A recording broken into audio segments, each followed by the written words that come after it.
Mayor Antonio Sally Trillanes.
Magandang gabi po sa ating mga kababayan dito po sa Barangay Dos. Kamusta po kayo? Okay. Nabisita po ang Team Trillanes dito po sa inyong barangay. Dahil nais po namin magservisyo po sa inyo, nais namin maglingkod sa ating lungsod nang sa ganon matugunan po ang inyong mga pangangailangan. Okay po ba yun sa inyo? Okay. Itong darating na halalan, dalawa pa ang pagpipilian po natin. Di ba? Yung orange o yung blue. Diba? Yung orange, sila po yung kumakatawang nakaraan at yung kasalukuyan at kayo po ang makakapaghusga. Kasi 2013 pa sila na namamahala sa ating lungsod, 12 years. 2025 na po kasi ngayon. Kayo na makakapaghusga kung gumanda ba ang antas ng kabuhayan dito sa ating lungsod? Gumanda ba ang serbisyo?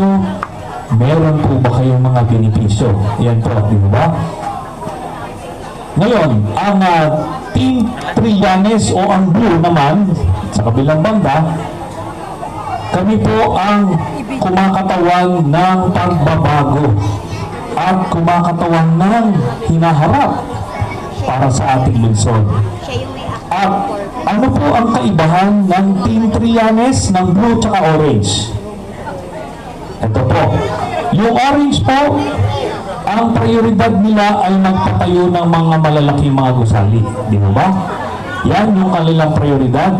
Yung pondo ng Caloocan, inuubos sila kada taon sa pagpatayo ng mga malalaking mga proyekto. O yung City Hall na malaki, mag-aara yung City Hall, di ba? Bilyon-bilyon po ang ginastos doon, nangutang pa tayo. Tapos, doon po sa north, magpapatayo ulit